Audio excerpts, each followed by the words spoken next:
I see you walking away, but please don't leave me this way. I see fire inside the mountain. The city of Manila woke before the sun did. Jeepneys rumbled across cracked roads, vendors called out the day's first prices, and smoke from street grills painted the morning air in shades of gray. Amid this noise and movement, a small figure walked barefoot along the edge of the street, a boy no older than 12, carrying a worn guitar held together with tape and faith. His name was Eli Santos, a boy whose life had known hunger more than comfort, and yet whose eyes carried a strange, unshakable light. Every morning, he found a spot near the traffic lights, where cars slowed just enough for someone to hear him sing. His voice, though soft at first, cut through the chaos like sunlight through clouds. It was not perfect, but it was real. It was the kind of voice that carried the sound of living, of surviving. Passers-by would sometimes stop. A mother with groceries would smile faintly. A bus driver would toss a coin into his small tin. A child would stare in quiet wonder. For a few moments, the endless race of the city slowed, as if listening to something it didn't know it had lost: innocence, hope, the reminder that even in struggle, beauty survives. Eli sang not for fame, but for food, for his mother, Maria, who cleaned offices until midnight just to keep a roof above them. She often told him, "Don't stop singing, Anak, your voice is our prayer." And so, he sang every day, even when his stomach was empty, even when rain soaked his clothes. But deep down, Eli dreamed of something more, of a place where people wouldn't just pass by, but truly listen. He didn't know if such a place existed, but he kept singing to find it. And as the morning sun finally broke over the rooftops, the narrator's question lingers in the air like a whisper. Can a voice born in struggle ever rise high enough to be heard by the world? The answer, though still far away, had already begun to echo in Eli's song. Nights in Eli's world were different. The noise of Manila softened, replaced by the hum of insects and the distant rhythm of waves from the bay.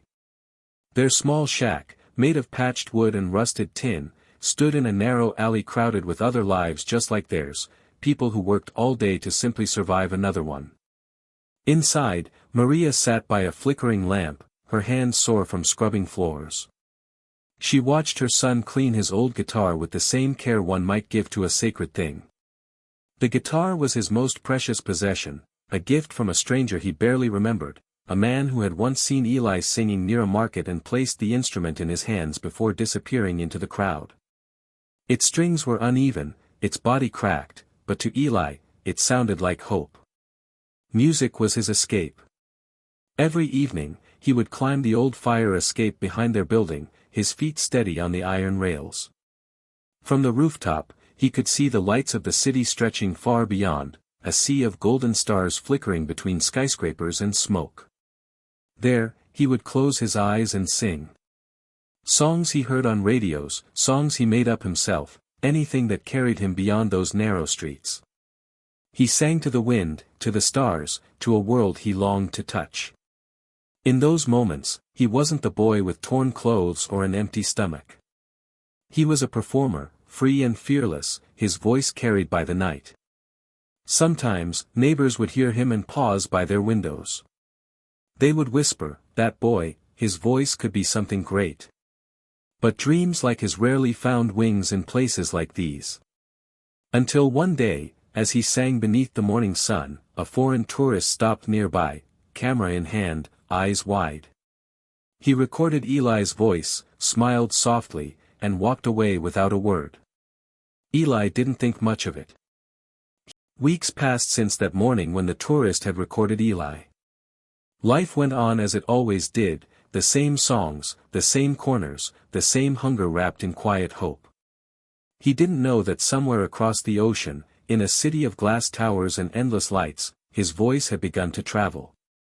The video had found its way online, where a stranger captioned it, "The Street Singer of Manila." At first, it reached only a few hundred views. Then thousands. Then millions. People from all over the world commented, hearts, tears, disbelief that such a voice could come from a boy with no stage, no microphone, no shoes. Among those who watched was a producer from America's Got Talent. Late one night, while scrolling through countless clips, he stopped on Eli's face, a boy singing through car horns and chaos, eyes closed, voice trembling yet powerful. Something about it felt pure, untouched by fame or training. Within hours, an email was sent. Then a call. When Maria answered that call, her hands shook. The words felt unreal: invitation, audition, America. She couldn't believe it. Neither could Eli. The boy who had never been on an airplane was being asked to sing before the world. News spread through their neighborhood like fire. Everyone gathered to help. A tricycle driver offered to take them to the embassy. A shopkeeper donated a small suitcase. Street vendors collected coins. Even the children pooled their savings, tiny coins in tiny hands. The night before his flight, Eli stood once again on his rooftop, staring at the glowing skyline. The city that had once felt endless now seemed to whisper goodbye. He closed his eyes and sang softly to the wind, not for coins this time, but for courage. When the plane took off the next morning, clouds surrounded him like a dream. Beneath him, Manila grew smaller, but in his heart, it never left. He pressed his hand against the window, whispering to himself through a silent smile, "One song can change everything." And somewhere deep inside, he already knew, it just had. The studio lights were blinding. The air hummed with anticipation, hundreds of faces, cameras poised, and 4 judges seated behind a long desk, waiting for another hopeful dreamer. Backstage, Eli clutched his old guitar, its wood faded and cracked from years of street corners and rain. He could hear the crowd's chatter through the curtain, feel his heart beating like a drum inside his chest. When his name was called, he stepped onto the stage. The world before him felt impossibly big. The floor shimmered beneath his feet, the lights painted his face gold. For a brief second, he froze. Then he remembered his mother's words, "Don't stop singing, Anak, your voice is our prayer." The judges watched curiously. To them, he looked like a shy boy from nowhere, holding a guitar that belonged to another time. The audience waited, some smiling kindly, others skeptical. Then Eli lifted his head, strummed the first chord, and began to sing. It was Hotel California. The opening note was fragile, trembling like a whisper. But as he sang the first verse, something changed. His voice deepened, carrying years of struggle, loss, and longing. Each lyric rose from his heart like it had lived there forever. The studio, once filled with murmurs, fell completely silent. His voice wasn't perfect, it was honest. It cracked in places, soared in others, but every note told a story, of hunger, of streets, of dreams that refused to die. The judge's expression softened. One leaned forward. Another wiped her eyes. Even Simon's gaze lifted, fixed and unblinking, as if rediscovering what music could feel like. When Eli reached the final chorus, his eyes glistened. He sang as if it were the last song he would ever sing. And when the final note faded, it left behind a silence so powerful that even the cameras seemed to hesitate. Then, suddenly, a golden explosion. Confetti burst from the ceiling as the golden buzzer was hit. The crowd rose to their feet, cheering, crying, clapping. Eli stood frozen in the rain of gold, his hands trembling over his heart. He looked up toward the lights, as if searching for someone. And in that shining moment, he whispered a thank you, not to the judges, not to the crowd, but to his mother, to Manila, and to the voice that had carried him there. The world woke up to his voice. Overnight, clips of Eli's Hotel California flooded every corner of the internet, millions of views, headlines in every language, comments from people who said they hadn't cried in years until they heard him sing. For once, the boy who sang on Manila's streets wasn't invisible. He had become a symbol of hope, a reminder that sometimes, greatness is born in the most forgotten places. Back home, the narrow alleys where Eli once played his songs were alive with celebration. Neighbors huddled around an old TV, its screen flickering in the humid night, showing the moment golden confetti rained over the little boy they all knew. Some clapped, some cried, and some simply stood in awe.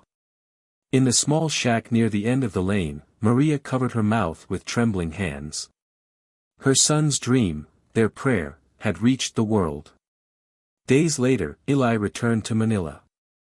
Cameras followed him, but his heart remained the same. He stepped out of the airport not as a celebrity, but as a son, barefoot again, walking into his mother's arms. The moment they embraced, the crowd cheered, but Eli didn't hear it. He only heard her quiet sob, felt her heartbeat, and knew that everything he had done was for this moment. Life began to change. Sponsors offered him education, opportunities, and a real stage. But Eli's first wish was simple: he wanted to build something lasting, something that mattered. With the help of others, he opened a small music school for underprivileged children, a place where kids could sing without fear, where broken guitars still had songs to give. Years later, when people asked him about fame, Eli always smiled softly. "Fame fades," he would say, "but a song that comes from the heart, that never disappears." As the story fades, we see him once more on that same rooftop, the city stretched before him, the sunset burning gold across the sky. He strums the old guitar, still patched, still precious, and sings quietly into the wind. This time, it isn't for coins. It's for every dreamer still waiting to be heard.